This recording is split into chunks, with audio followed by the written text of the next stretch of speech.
And here I am pregnant. What am I gonna do in jail? You're gonna get fired. That's fine. After seeing the thumbnail, you must have got an idea about this video. We're always thankful to the cops for catching criminals, but see these cops who detained some innocent woman.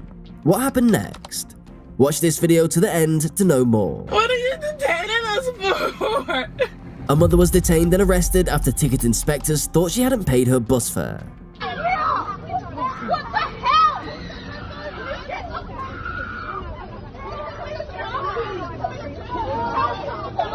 Her toddler could be heard sobbing in the background of the video as it showed her being restrained by 2 male police officers during the incident in Croydon on July the 21st, 2023.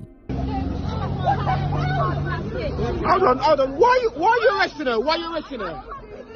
Why are you arresting her? Let me just stay in the car. What is going on? Boss, why are they arresting her? She allegedly continued to try and walk away from inspectors, a community support officer, and constables while refusing to show them her ticket. Is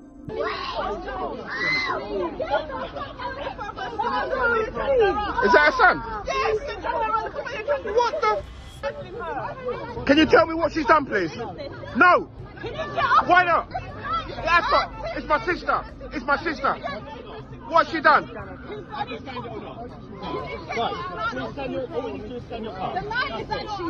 Over a bus pass.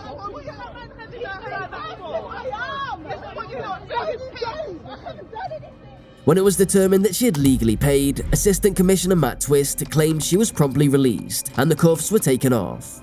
He said that a police community support officer comforted the child at all times. They also expressed sorry for what effects it may have had. I know that my sister is being manipulated and manhandled by 2 men. That's what I can see. No need for that. Huh? Because she hasn't supplied her ticket. Fair evasion on a bus. That's what this is over. Really? Wow. I saw just another black person being abused by the police. You know, we all know what happened during lockdown. I'm not going to say his name, but we all know what happened. You've seen it time and time again, but this time it was a sister. The Independent Office for Police Conduct was referred to by the Metropolitan Police, despite the fact that the police force didn't believe that any officers had behaved illegally. They acknowledged receiving a complaint of racial profiling and stated that it was reviewing the video. One of the officers is also accused of verbally abusing the black woman.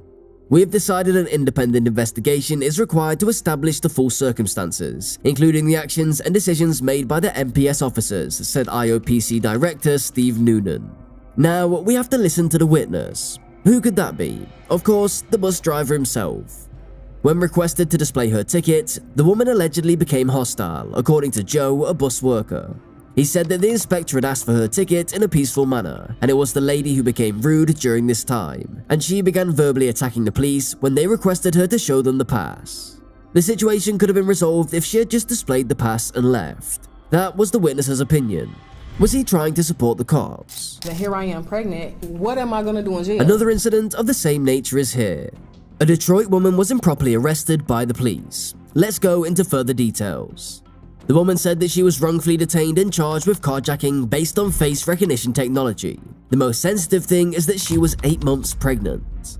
Portia Woodruff, who is 32 years old, claimed that when 6 Detroit police officers arrived at her residence and arrested her, she was preparing her 2 children for school. It scares me, honestly, to have any type of interaction with the police. The arrest, according to Detroit Police Chief James White, was an oversight. An additional investigation could have been conducted before any arrests were made. White claimed that the image itself was insufficient to make an arrest and that additional police work was required. And I have looked at those photos myself, and very clearly they look alike, and that's why the work starts. It doesn't stop, it starts. After the incident, a professional standards investigation was conducted on the investigator in this case, and White claimed to have implemented new rules. This image, which was created using facial recognition, must always undergo double peer review. Why do I have to give you my ID because I haven't done anything? It's time for the next wrongful arrest made by the police. You're being really too excessive right about now. You're being real excessive right now. Tell me what I'm detained for. Asile Logavel, a Nevada mother, was driving her 2 daughters to California for college when the incident occurred in September 2023. Hi. How are you? Hi. doing? What are you guys doing here? Waiting to go to Starbucks in a second. Why? Is there a problem? I Well, can't sit here? well, actually, let me tell you why I'm here. Okay, I've been having auto break-ins in this parking lot every morning around this time. Thank you very much. So I've been driving around here. Okay. According to court records, the mother and her daughters stopped to rest in Castro Valley, California, when they were approached by Alameda County Sheriff's deputies. In a complaint against Alameda County, the Lagervelds said that 2 officers asked for their identification after telling the women that they were looking for suspects in a recent string of auto thefts. Okay. You have your ID on you? Yeah. Okay, so wait a minute. Now, why you asking for my ID? You just explained to me about the break-in. Right. But why'd you explain to me about the my ID? What's that about? What did I do? What kind of crime did I commit? What kind of crime did you commit? Yeah, I'm asking Well, you. you haven't- To ask you for my ID. Yeah, you have to give me your ID. Why do I have to give you my ID? The lawsuit said that after refusing to produce her ID, Lagerveld and her girls were forcefully detained and handcuffed after exiting her car. Was that the right thing to do? What do you think? We're being harassed for nothing. It's not harassment. Yes, it is harassment. Yes, it is. No, we're not doing that. Okay, everyone in this car is detained. You can go back in the car and wait, or you can go in handcuffs and go in my car. Oh, no, you're not going to do that. You're not going to violate and victimize us. We have not taken anything. Let's start the car. Get out of the car. No, I'm not. Get out of the car. Run the window down. Get out of the car. No, I'm rolling the window down. Get out of the car. I'm rolling the window down. Get out of the car. Get out of the car. No, I'm not. Get out of the car. I haven't done anything. I'll get out. Just don't pull on me. I'll get out. All right, get out of the car. Get out of the car. Get somebody here. According to court documents, deputies detained the woman when the mother attempted to walk towards a neighboring Starbucks to use the restroom. According to their lawsuit, Lagerveld sustained abrasions on their arms and wrists as a result of their actions. The deputies involved in the incident, Steve Holland and Monica Pope, both of whom are white, were accused of stopping Lagervelds. Put your hands behind your back or you're going to jail. Put your hands behind your back. Put your hands behind your back. You're going to get fired. You're going to jail. You're going to get fired. That's fine. You're going to get fired. Watch. Don't worry, That's fine. Asala. We got a lawsuit. Here, the case mentioned the racist views of the officers because the Lagervelds were black. Eventually, the 2 were charged of assault, battery, making a false arrest, and violating their constitutional rights, among other things in the complaint. The jury unanimously tossed out Holland and Pope's claim, describing their actions as illegal. The final rulings state that Pope and the county must separately pay $750,000 to each daughter, while Holland and Alameda County must jointly pay $2.75 million to the mother and $2 million to each daughter. Because you're not. What did I do to be arrested? What led up to this? Can you answer that honestly? You cannot. You won't let me. You won't shut up. Alameda County Sheriff Yesenia Sanchez, the community's trust in my agency is foundational to my mission of maintaining a positive relationship with those we serve. One of the Lagervelds' lawyers, Craig Peters, claimed that the reason his clients were awarded that sum in part was because California's Bain Act permits juries to triple the amount of damages in situations where there's been a breach of the person's constitutional rights.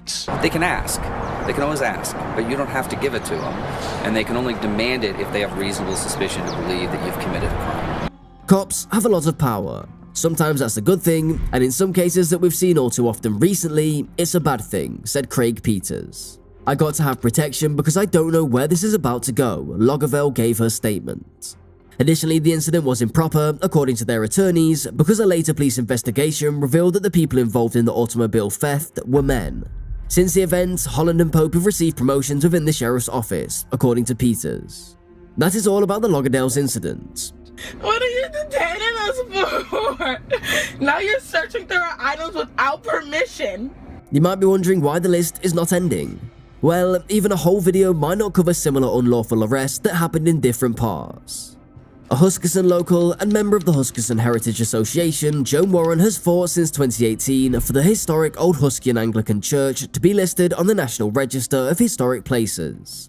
Miss Warren claimed that in April 2020, while strolling with her dog by the well-known location, she heard the disturbance and decided to look into it. You can hear the whole story from the victim herself. I ended up being assaulted while trying to protect one of our other community members from being pushed by the police officer, so I was thrown to the ground and arrested. Miss Warren asserts that she thought the policeman wasn't aware that the Juringa Local Aboriginal Land Council owned the portion of the grounds where she was standing. The officer led her and another member of the community out to wait in the back of the wagon for roughly 40 minutes before they were let go.